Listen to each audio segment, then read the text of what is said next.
everyone, I am Bernianti. I'm from English Education Department.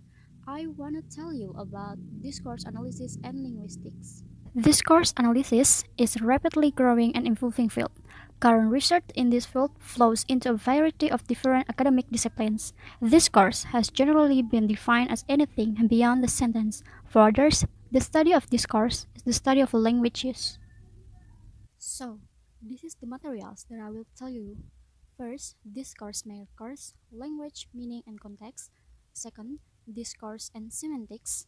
Third, discourse and relevance. First, discourse markers, language, meaning, and context. Discourse markers expressions like well, but, oh, and you know are one set of linguistics items that function in cognitive, expressive, social, and textual domains.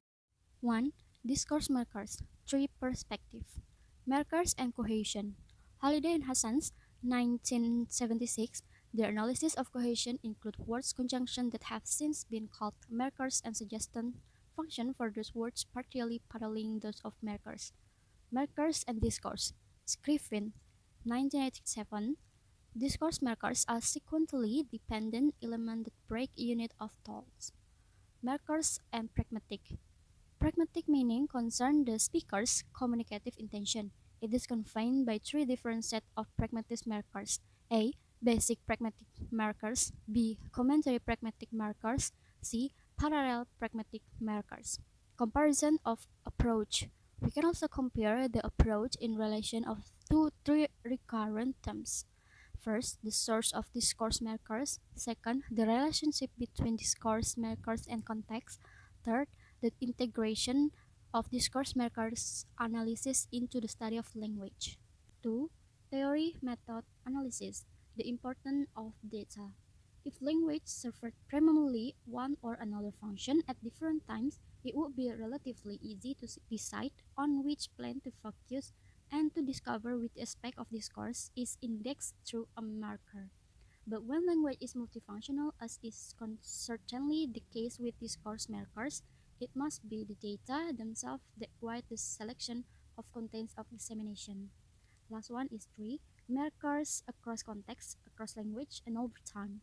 Discourse marker research utilize a variety of data sources that allow analysts to focus on markers across context, across language, and over time. These three focal areas address many different specific issues that are part of several general themes of discourse markers research. So, this is the example for discourse markers. Like I said before, in the expression of discourse markers, they are, well, oh, and the other. So, in this example, with the underlined word is the expression for discourse markers. Second, discourse and semantic. Brill in 1883 suggests the term semantic for the study of the law which govern the transformation of sense, the choice of new expressions, the birth and death of locations. 1. The shifting paradigm.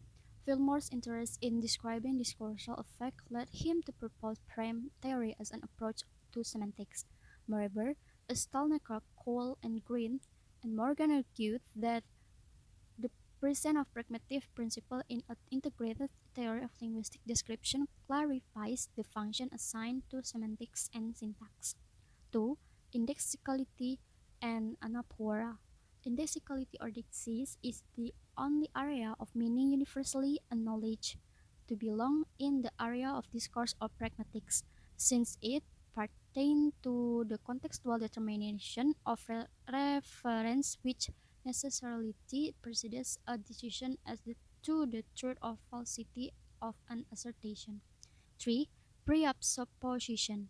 Presupposition is also at heart a discourse or pragmatic nation, since the knowledge and belief of the speakers and the audience about things in the world are crucial in determining whether a sentence like the classic form makes sense.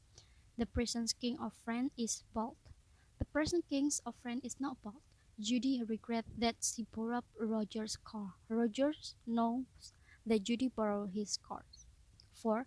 Speech aids. Shirless, 1969, until 1979. Development of speech aid theory enriched semantic theory in several parallel ways. It provided a functional classification of different types and interesting approach to locutionary, illocutionary, and perlocutionary meaning. Speech aid theory also offers a description of conditions for the successful performance of the different illocutionary acts, their so-called felicity condition. 5. Entailment. Area of meaning like entailment divide less obviously into truth functional semantic versus discourse areas. The uncle entails some feature like male, and that entails not alive, may be easily described within traditional structural semantics by means of so-called redundancy rules. 6.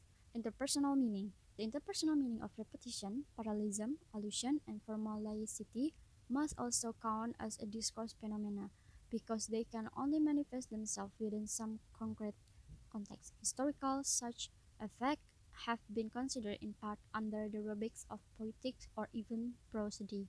7. Figurative language. The figurative language of hyperbola, irony, and some metaphor has sometimes also been as context-bound, though early attempts to describe metaphor often remain solidly within sentence semantics proper. Thus, Cards, 1964, described a procedure for developing interpretation for grammatically defined and anomalous semi-sentence. 8. Metalingual perspective of figurative meaning. Metalingual thought allows conversationalists to focus on the appropriateness of a word or tone of praise, but 30 years of increasingly intense research on naturally occurring conversation have shown that quite a lot of everyday talk is directed of language from themselves. So, here is some example for discourse and semantic. 1.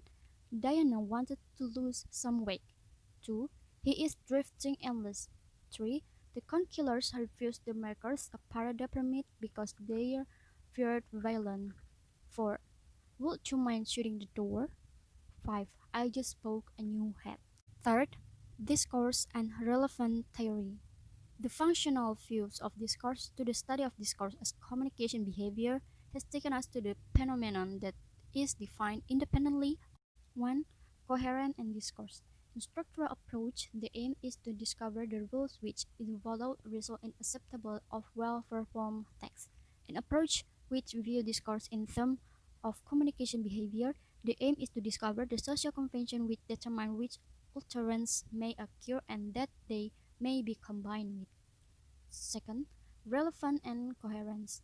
Principle of relevance is based on the hearer's recognition that it is an act of ostensive communication, that is, an act of deliberate overt communication in which the speaker not only intends to convey a particular message but is also actively helping the hearer recognize this. Third, the reassessment of coherence relation. Sequence, Carton's 1993 analysis of this sequence is correct. Explanation: there is no justification for recovering the information that is stand in a particular coherent relation. Exemplification is a common way of providing evidence for a claim or if or equivalently giving a reason for believing something. In Carton 1992, page 11. Restatement: the use of a term with which the hearer is assumed to be unfamiliar and then its reformulation is characteristic of what might be called a pedagogical style.